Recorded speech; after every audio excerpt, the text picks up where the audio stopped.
નમસ્કાર મિત્રો, lecture number 3માં આપ સૌનું હાર્દિક સ્વાગત છે. મિત્રો, ગઈ વખતે આપણે સદિશોના ગુણાકારમાં અદિશ ગુણાકાર અને એના ગુણધર્મો જોયા હતા. મિત્રો, એના ઉપરથી આપણે આજે એક આપણને ઉદાહરણ નંબર 1 જે આપ્યું છે એ આપણે ગણવા માગીએ છીએ. મિત્રો, ઉદાહરણની રકમ મેં અહીંયા લખી છે. લેક્ચર નંબર 3માં ઉદાહરણ નંબર 1, બળ એફ સદિશ બરાબર 3i caret plus 4j caret minus 5k caret. એકમ અને સ્થાનાંતર ડી સદિશ બરાબર 5i caret plus 4j caret plus 3k caret એકમ વચ્ચેનો ખૂણો શોધો. થીટા શોધવાનો છે મિત્રો. તથા એફ સદિશના ડી સદિશ પરના પ્રક્ષેપનું મૂલ્ય શોધો. મિત્રો, આપણે દાખલાની શરૂઆત કરીએ પહેલાં હું એફ સદિશ અને ડી સદિશને અલગ રીતે લખી દઉં છું. Plus 4j caret minus 5k caret એકમ. ચલો, એ પ્રમાણે ડી સદિશ બરાબર 5i caret plus 4j caret plus 3k caret આપણને આપેલું છે. મિત્રો, ખૂણો શોધવો છે. આપણે જે ગુણધર્મો જોયા બસ એમાંનું જ આપણે ગુણધર્મ લેવાનો છે. આપણી પાસે સૂત્ર આવું હતું, કોસ થીટા બરાબર એ સદિશ ડોટ બી સદિશ ભાગ્યા એ બી. આના ઉપરથી આપણે એવું સમજી લઈએ, એ સદિશ એટલે એફ સદિશ અને બી સદિશ એટલે ડી સદિશ. તો આના ઉપરથી આપણે આવું નક્કી કરી શકીએ, કોસ થીટા બરાબર, ચલો, એફ સદિશ ડોટ ડી સદિશ. એની જગ્યાએ એફ લીધો, બીની જગ્યાએ ડી લીધો, ભાગ્યા એફ ડી. ભાગ્યા શું કહું છું? F D. મિત્રો, હજુ આપણે આગળ જઈએ. આપણે આ જાણીએ છીએ એટલે આપણે મૂકી શકીએ. ઉદાહરણ આપણે જે ગણીએ છીએ એમાં ગુણધર્મોનો જ ઉપયોગ કરીએ છીએ. એફ એક્સ ડી એક્સ યાદ કરો. એ સદિશ ડોટ બી સદિશ બરાબર A X B X plus A Y B Y plus A Z B Z. એ પ્રમાણે અહીં મૂકીએ F Y D Y plus F Z D Z ભાગ્યા, ચલો, એફ એટલે આપણા માટે વર્ગમૂળવાળું પદ આવશે, F X square plus F Y square plus F Z square. યાદ કરો, અહીંયા વર્ગમૂળમાં A X square plus A Y square plus A Z square. બીજા વર્ગમૂળમાં આપણે બીનું મૂલ્ય રીતે મૂકતા હતા, અહીંયા ડીનું મૂકવાનું, D X square plus D Y square plus D Z square. બસ આ સૂત્ર આપણે ઉદાહરણ ગુણધર્મોમાં જોઈ લીધું છે. એ આ ઉદાહરણમાં કિંમત મૂકવાની છે. ચલો, એફ એક્સ ડી એક્સની સમજી લઈએ. એફના મૂલ્યમાં આઈ કેરેટના જોડે જે હોય એફ એક્સ કહેવાય. કેટલા થશે?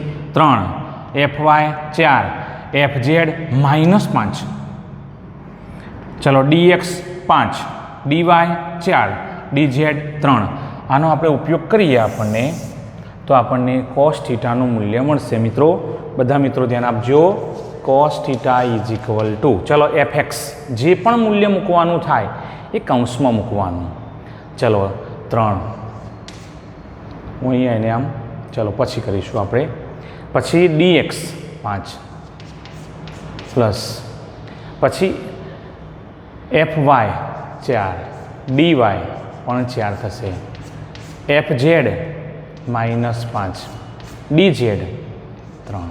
જોઈ લો, આ પ્રમાણે આપણને F X D X, F Y D Y, F Z D Z ભાગ્યા વર્ગમૂળમાં જે પણ મૂકો તમે ઘટક એ તમારે કૌંસમાં મૂકવાનો. મિત્રો, એફ એક્સ સ્ક્વેર તો એફ એક્સ એટલે 3નો વર્ગ પ્લસ, બોલો, પછી એફ વાય 4નો વર્ગ પ્લસ એફ ઝેડ એટલે માઇનસ 5નો વર્ગ. અમુક બાળકો ભૂલથી આ માઇનસ એને બહાર મૂકી દે છે. મિત્રો, એ તદ્દન ખોટી પદ્ધતિ છે. એ રીતે આપણે એનો ઉપયોગ કરવાનો નથી. ચલો, વર્ગમૂળમાં, ચલો, બી એક્સ, તો બી એક્સ આપણા પાસે શું થશે?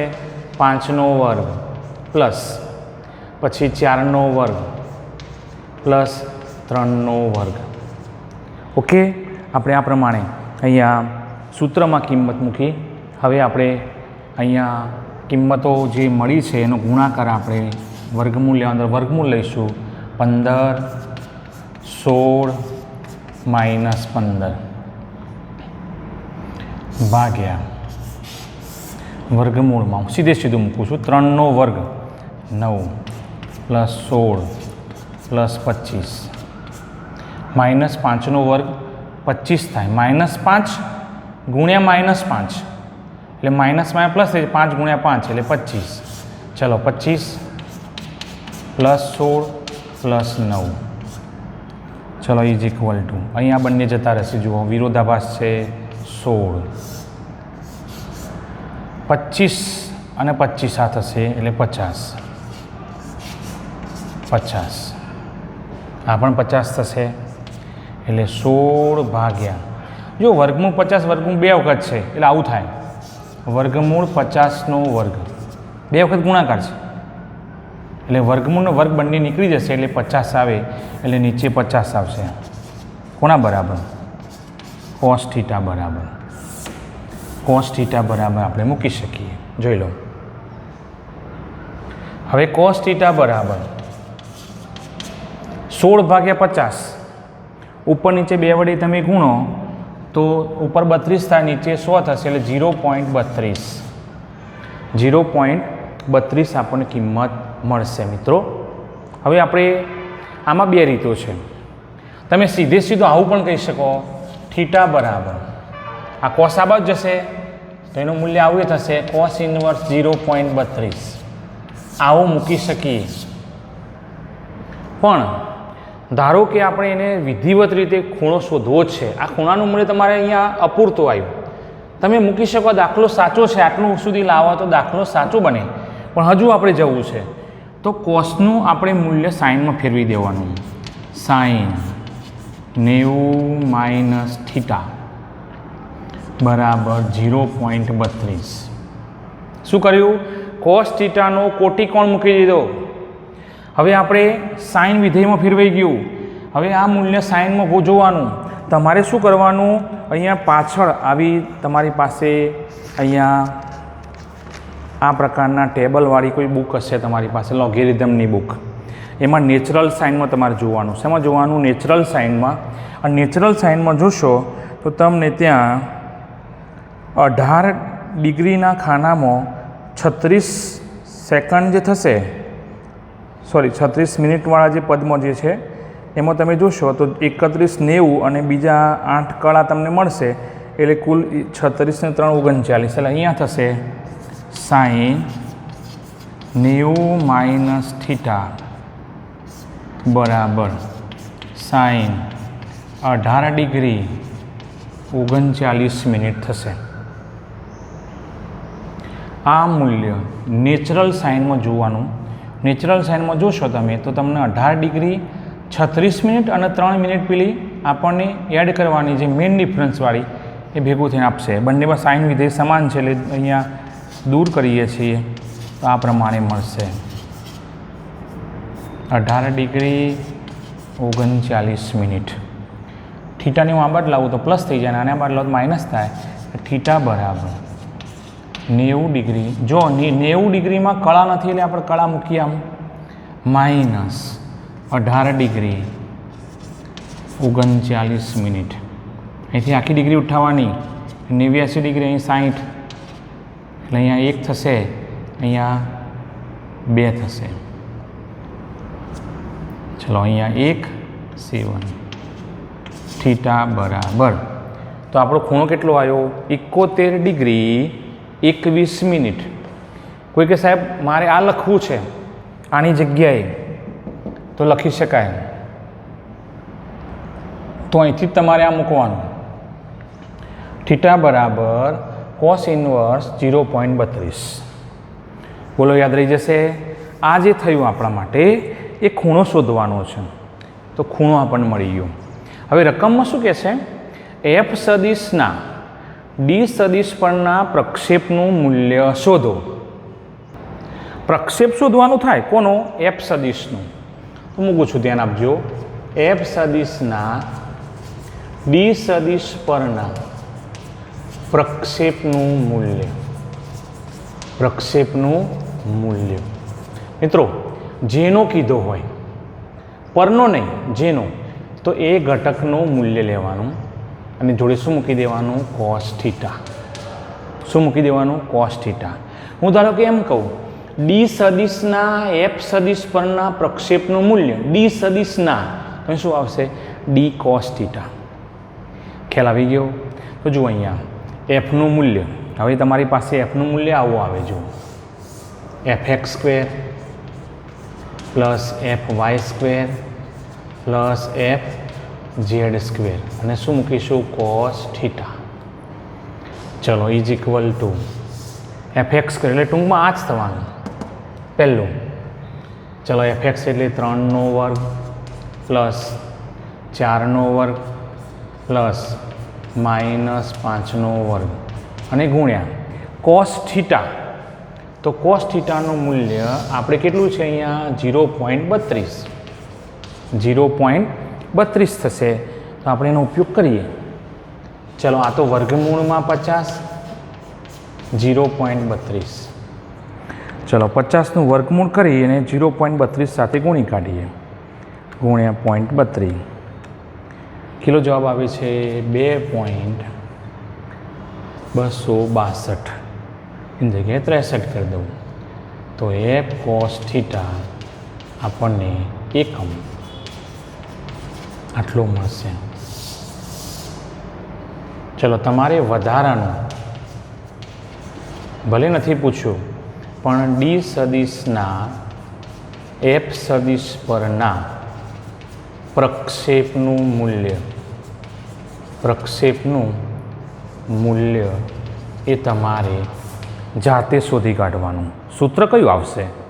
સૂત્ર ડી સદિશ ના કહે છે, એફ સદિશ પરના પ્રક્ષેપનું મૂલ્ય એટલે આપણા માટે ડી કોસ થીટા.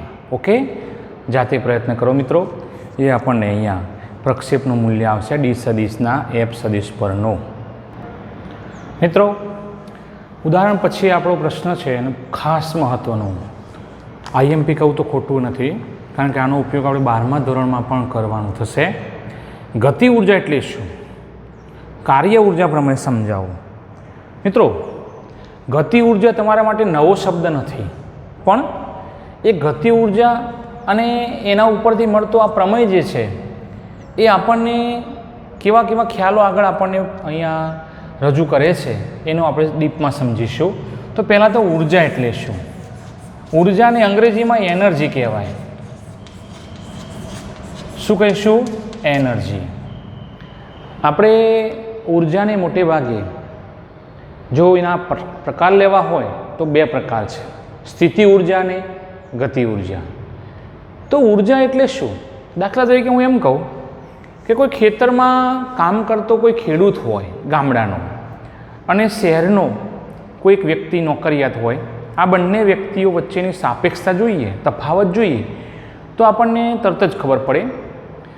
ખેડૂતને તમે 3 દિવસ 2 દિવસ તમે ખેતરમાં પાણી પાવા માટે એને કામ આપો, રાતના ઉજાગરા હોય છતાં એ બીજા દિવસે પણ એટલા જ ઉત્સાહથી એ પોતે કામે લાગે છે, કારણ કે એની કામ કરવાની જે ક્ષમતા છે એ શહેરના વ્યક્તિ કરતાં વધુ છે. પરંતુ એ જ કામ જો શહેરના વ્યક્તિને આપવામાં આવે તો મિત્રો એક દિવસ તો શું, એક નાઇટ આપણે રાત કહીએ, રાત્રે પાણી વાળવાનું હોય તો એમાં એ પોતે એટલો લોથપોથ થઈ જાય, કારણ કે એ પરિસ્થિતિમાં એ પસાર થયો નથી, એની ક્ષમતા નથી. પણ મિત્રો એ જ ખેડૂતને તમે શહેરનું કોઈ કામ આપો તો કદાચ એના કામમાં કંઈક તમને થોડી ગડબડ લાગે, પણ અહીંયા જે 2 વ્યક્તિઓ વચ્ચે જે સાપેક્ષતા છે એ દરેકની ક્ષમતા અલગ અલગ છે. તો એ ક્ષમતા જે છે એને જ આપણે શું કહીશું? ઉર્જા કહીશું. તો એની વ્યાખ્યા થશે પદાર્થમાં કાર્ય કરવાની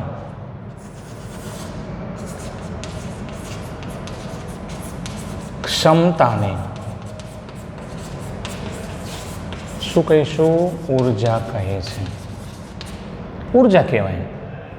એ જે પ્રમાણે કાર્ય કરે ખેડૂત અને શહેરનો વ્યક્તિ બંનેમાં જો અલગ અલગ કામ વિચારીએ તો ગામડાનું જે પાણી પાવાનું જે કામ છે એમાં ગામડાના વ્યક્તિ પાસે ઉર્જા વધુ છે, એ કામથી ટેવાયેલો છે, એનામાં ક્ષમતા વધુ છે, પણ શહેરના વ્યક્તિને એ કામથી ટેવાયેલો ન હોવાથી એ પ્રકારનું કાર્ય કરવામાં એ પોતે ત્યાં પાછો પડે છે મિત્રો, એનામાં ક્ષમતા ઓછી છે. ઉર્જાના બે પ્રકાર, સ્થિતિ ઉર્જા અને ગતિ ઉર્જા.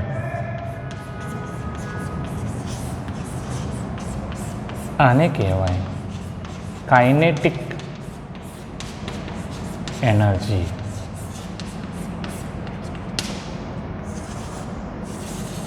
કાઇનેટિક એનર્જી મિત્રો, આના ઉપરથી કાઇનેટિક પેલું વ્હીકલનું નામ પડ્યું કાઇનેટિક. તો આપણે ગતિ ઉર્જા કોને કહેવાય? પદાર્થ જે સ્થિતિમાં છે એ સ્થિતિમાં, ચલો, પદાર્થ જે સ્થિતિમાં છે એ સ્થિતિમાં એની પાસે કાર્ય કરવાની ક્ષમતા. તો પદાર્થની ગતિને લીધે, યસ, ગતિને લીધે તેમાં રહેલી કાર્ય કરવાની ક્ષમતાને ગતિ ઉર્જા કહે છે. વ્યાખ્યા વાંચવી જ તમારે? ચાલો વાંચીએ આપણે. આપણને કોઈ બોલનારું નથી, આપણે જાતે જ મનના માલિક છીએ. પદાર્થની ગતિને લીધે તેમાં રહેલી કાર્ય કરવાની ક્ષમતાને શું કહીશું આપણે? ગતિ ઉર્જા. અને એનો સંકેત આપણે કયો લઈશું? કે, કેપિટલ કે તરીકે આપણે દર્શાવીશું મિત્રો. તો આ બે વ્યાખ્યાઓ આપણે ફરી બોલી જઈએ. ઉર્જા કોને કહેવાય? પદાર્થમાં કાર્ય કરવાની ક્ષમતાને ઉર્જા કહે છે. એમાંનો પહેલો પ્રકાર ગતિ ઉર્જા કોને કહેશો? તો પદાર્થની ગતિને લીધે, પદાર્થ દોડતો જતો હોય, ગતિ કરતો હોય અને તેમાં રહેલી એની કાર્ય કરવાની ક્ષમતાને શું કહીશું? ગતિ ઉર્જા તરીકે આપણે એને ઓળખીશું. મિત્રો, કાર્ય ઉર્જા પ્રમેય મેળવવો જ ખૂબ જ મહત્વનું છે, યાદ રાખજો. આઈએમપી તો છે જ આપણો 11મા ધોરણ માટે, પણ એનો ઉપયોગ આપણે અગાઉના, એના પછીના જે ધોરણો છે 12માં આપણે એનો ઉપયોગ ભરપૂર કરવાનો છે મિત્રો. તો યાદ રાખીશું. ચાલો, કાર્ય ઉર્જા પ્રમેય. મિત્રો, આપણે અચળ પ્રવેગી ગતિનું સમીકરણ જાણીએ છીએ. અચળ પ્રવેગી ગતિ માટે v² - v0² બરાબર, બોલો, 2AD અથવા 2AX તરીકે આપણે એને ઓળખીશું. બોલી જજો ફરીથી. આ સૂત્ર આવી ગયું મિત્રો? તમે કહેશો હા. જુઓ, ડીને આપણે એક્સ તરીકે પણ લીધું હતું, ડી તરીકે પણ લેવાય અને એસ તરીકે પણ લેવાય છે. એસ એટલે શું? સ્થાનાંતર. એસ એટલે સ્થાનાંતર. ડી એટલે શું? એ પણ સ્થાનાંતર છે. અને આપણા માટે એક્સ એટલે એક્સ અક્ષમાં સ્થાનાંતર. એટલે આપણે ડી, એસ અને એક્સમાંથી કોઈ પણ ઘટક આપણે અહીંયા સંકેત તરીકે લઈ શકાય છે. ચલો મિત્રો, તો આપણી પાસે આ સૂત્ર છે. દરેકને એક તૃતીયાંશ એમ વડે ગુણી કાઢીએ. ક્રમશઃ આપણે લઈએ. ચલો, અહીં એક તૃતીયાંશ વડે ગુણીએ. એક તૃતીયાંશ v² - v0² બરાબર એક તૃતીયાંશ 2AD. ચલો, અહીંયા 2 વડે લોપ થશે. અહીંયા આપણે દરેકને એક તૃતીયાંશ આપી દઈએ તો આવું થશે. જુઓ, એક તૃતીયાંશ v0² બરાબર AD. ચલો, ખ્યાલ આવી ગયો? હવે હું અહીંયા બે પદો ડાબી બાજુ છે, એક પદ જમણી બાજુ છે. દરેક પદને, એટલે કુલ 3 પદ થયા, દરેક પદને m વડે ગુણતા. ચલો, m વડે ગુણી કાઢીએ તો 1/2 mv² માઇનસ m વડે આને ગુણી કાઢ્યો, આને પણ ગુણો 1/2 mv0² બરાબર અહીંયા પણ m વડે ગુણી કાઢીએ MAD. ખ્યાલ આવી ગયો? 1/2 ભૂલી જાઓ 1/2 mv² માઇનસ 1/2 mv0² બરાબર MAD. મિત્રો અહીંયા હું આમ કહું છું 1/2 mv² માઇનસ 1/2 mv0² બરાબર અહીંયા આ m એ વાસ્તવમાં પણ f દ્વારા રજૂ થાય છે. ફાધર બરાબર માં દળ અને પ્રવેગના ગુણાકારને બળ કહેવાય. એટલે આવું થયું જુઓ FD. ખ્યાલ આવી ગયો. તો આપણે ma ની જગ્યાએ શું મૂક્યું? આપણે f મૂક્યું. મિત્રો આને સદિશ સ્વરૂપમાં બતાવવું હોય તો જ્યાં સદિશ છે ત્યાં તીર મૂકવાનું થાય. 1/2 mv પછી ઉપર તીર મૂકીને પછી સ્ક્વેર માઇનસ 1/2 mv0 પછી તીર મૂકીને સ્ક્વેર બરાબર f સદિશ ડોટ d સદિશ. ચલો આને પદને આ પદને હું અહીંયા kf કહું છું.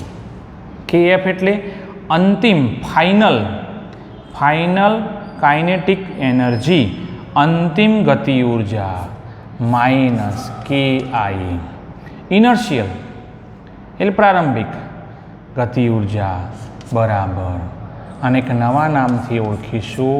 શું કહીશું એને? W કાર્ય. શું કહીશું આપણે? કાર્ય W. Wનું સૂત્ર આપણે મૂકવાનું થશે. આના પછી આપણે પ્રશ્ન લેવાના જ છીએ કે બળ અને સ્થાનાંતરના ગુણાકારને કાર્ય W કહે છે. એટલે હાલ પૂરતું આપણે એને એ જ સ્વરૂપમાં મૂક્યું છે. એટલે એ પ્રમાણે હવે આપણને અહીંયા 3 પદો આપણે ટૂંકમાં કહીએ તો સીધા મૂક્યા. કયા? એક તો kf જેને મેં અંતિમ ગતિ ઉર્જા કીધું, આની જગ્યાએ મૂક્યું. ki પ્રારંભિક ગતિ ઉર્જા, આની જગ્યાએ મૂક્યું બરાબર W. ચલો આપણે એને સમજી લઈએ. ચલો હવે W બરાબર આને શું કહીશું? અંતિમ ગતિ ઉર્જામાંથી પ્રારંભિક ગતિ ઉર્જા બાદ થઈ એને શું કહેવાય? ગતિ ઉર્જામાં થતો ફેરફાર. મિત્રો ડેલ્ટા આવ્યું. ડેલ્ટાનો મતલબ થાય ફેરફાર. બસ આ સૂત્રને જ કાર્ય ઉર્જા પ્રમેય કહે છે. કાર્ય ઉર્જા પ્રમેય કહે છે. જોઈ લો મિત્રો. અમુક વાર તમારે એને સ્ક્રીનશોટ લેવો તો લઈ લેજો અને એ પ્રમાણે આપણે ચલો નિયમ બોલીએ છીએ. હવે કાર્ય ઉર્જા પ્રમેય જે છે એની વ્યાખ્યા અથવા તો એ સિદ્ધાંત જે બને છે પ્રમેય એની વાત કરીએ તો આપણે કહીશું પરિણામી બળ વડે થતું કાર્ય એ તેની ગતિ ઉર્જાના ફેરફાર જેટલું હોય છે. જેને કાર્ય ઉર્જા પ્રમેયનું કથન કહે છે. કથન અથવા તો વ્યાખ્યા પણ નિયમ. ચલો બોલી જઈએ. પરિણામી બળ વડે થતું કાર્ય W એ તેની ગતિ ઉર્જાના ફેરફાર જેટલું હોય છે.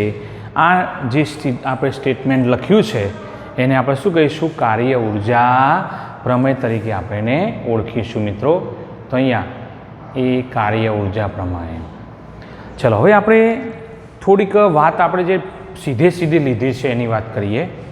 આપણે kf બરાબર 1/2 mv² લીધો જેને શું કહેવાય? અંતિમ ગતિ ઉર્જા. શું કહીશું આપણે એને? અંતિમ ગતિ ઉર્જા. સીધું લઈ લીધું. ki કહીએ તો 1/2 mv0². કોઈ આને આરતી પણ લખે છે ભાઈ k -k0. kfની જગ્યાએ k લઈશું, kiની જગ્યાએ k0 બરાબર W કહેવાય. તો અંતિમ ગતિ ઉર્જા, આ પ્રારંભિક ગતિ ઉર્જા, એમનો તફાવત એટલે ડેલ્ટા k. પણ આપણે અત્યારે હાલ આટલું વિચારીએ છીએ. ચલો ગતિ ઉર્જાની વ્યાખ્યા આના ઉપરથી આપી શકીએ. ગતિ ઉર્જાની વ્યાખ્યા તો છે આપણી પાસે, પદાર્થની ગતિને લીધે તેમાં રહેલી કાર્ય કરવાની ક્ષમતાને આપણે ગતિ ઉર્જા કીધું. ચલો અહીંયા બોલીએ, અહીં આના ઉપર જ બોલવાનું છે. પદાર્થનું દળ એમ અને તેના પછી કઈ રાશિ છે? વેગ. વેગના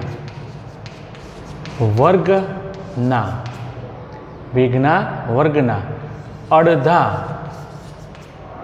મૂલ્યની તે પદાર્થની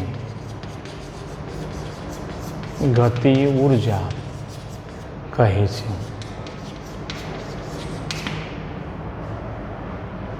એક થોડુંક આપણે ઉમેરી દઈએ, ગુણાકારના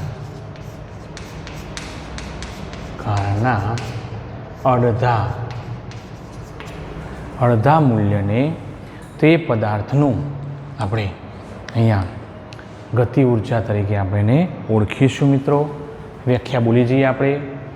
પદાર્થનું દળ એમ અને તેના વેગના વર્ગના ગુણાકારના અડધા મૂલ્યને તે પદાર્થની ગતિ ઉર્જા કહે છે.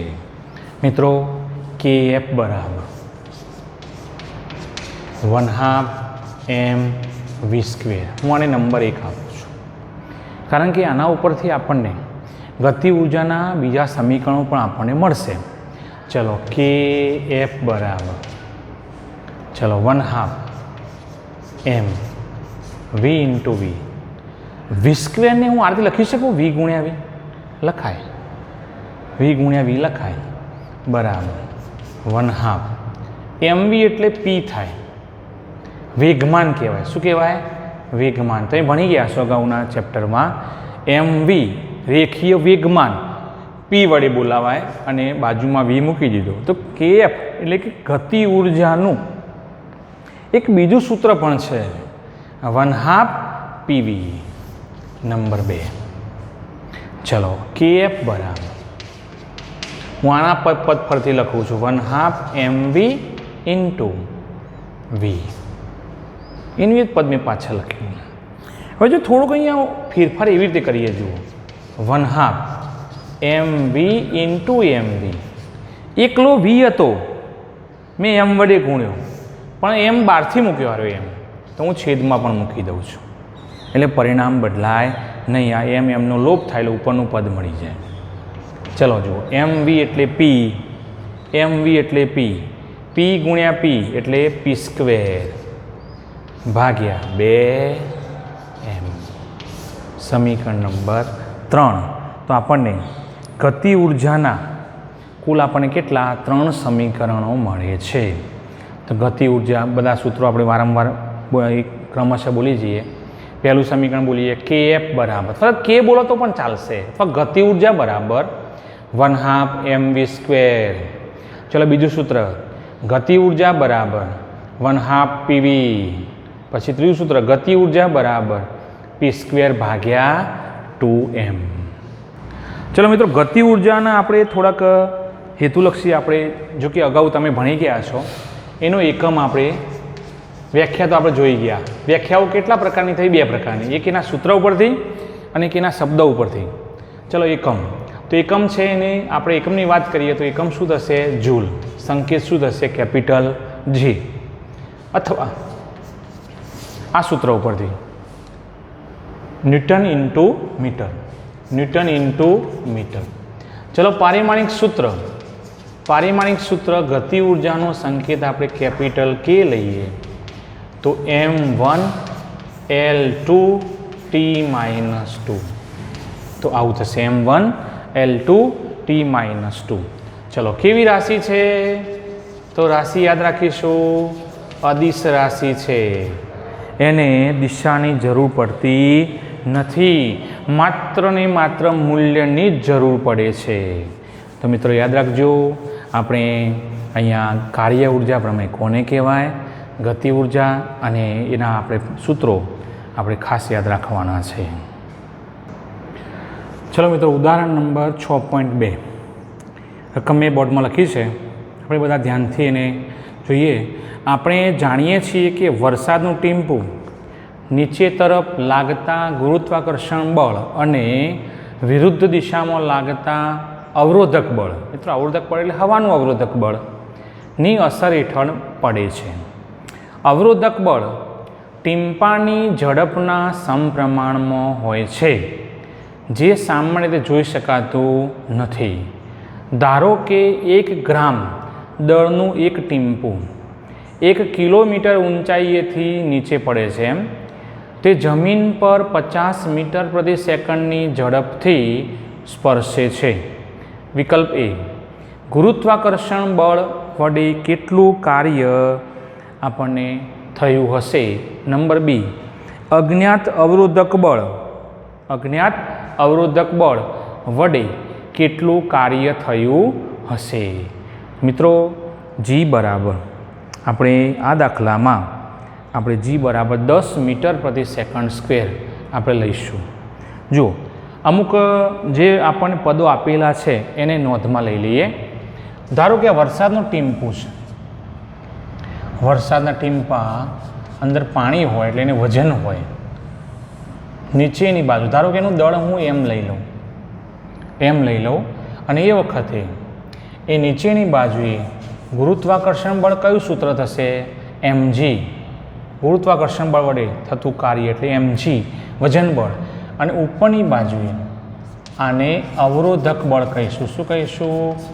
અવરોધક બળ તરીકે આપણે એને ઓળખીશું. આ ગુરુત્વાકર્ષણ છે, કર્ષણ બળ નીચેની બાજુ લઈ જશે અને પેલું ઉપરની બાજુ લઈ જશે. આ બંને બળોની અસર હેઠળ વરસાદનું ટીમ્પું એ નીચે પડે છે. એનો વેગ ઘટશે કારણ કે પેલું અવરોધક બળ એનો વિરોધ કરે છે. વેગ ઘટશે પણ એ અવરોધક બળ જે છે કેટલું લાગે છે એ પણ શોધવું છે અને ગુરુત્વાકર્ષણ બળ કેટલું કાર્ય થાય છે એ પણ શોધવું છે. મિત્રો એ પહેલાં એના ઘટકો જોઈ લઈએ.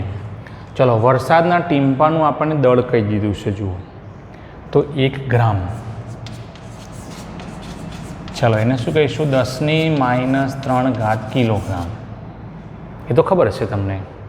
પછી ઊંચાઈ છે મિત્રો, ડી લેવાય, એચ લેવાય. ડી બરાબર 1 કિલોમીટર. ચલો એને મીટરમાં ફેરવો, 10⁻³ મીટર. 1 કિલોમીટર બરાબર 1000 મીટર. ચલો વેગ વી બરાબર 50 મીટર પ્રતિ સેકન્ડ અને જી બરાબર 10 મીટર પ્રતિ સેકન્ડ સ્ક્વેર. 10 મીટર પ્રતિ સેકન્ડ સ્ક્વેર. મિત્રો આપણને એ કહ્યું છે ગુરુત્વાકર્ષણ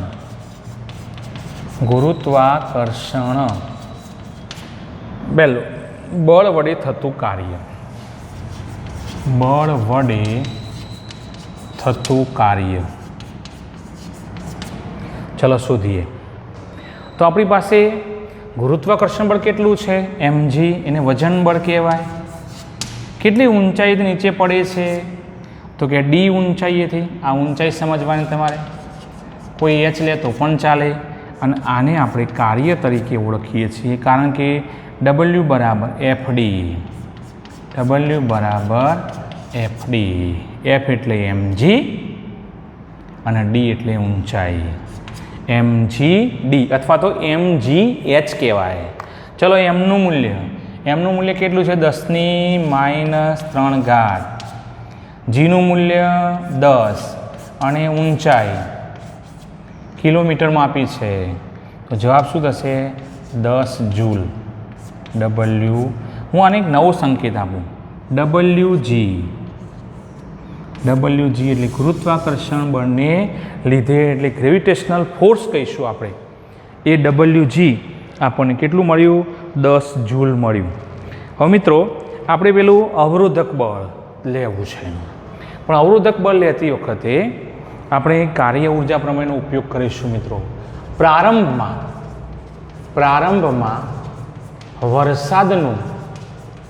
વરસાદનું ટીમ્પું સ્થિર હોય છે.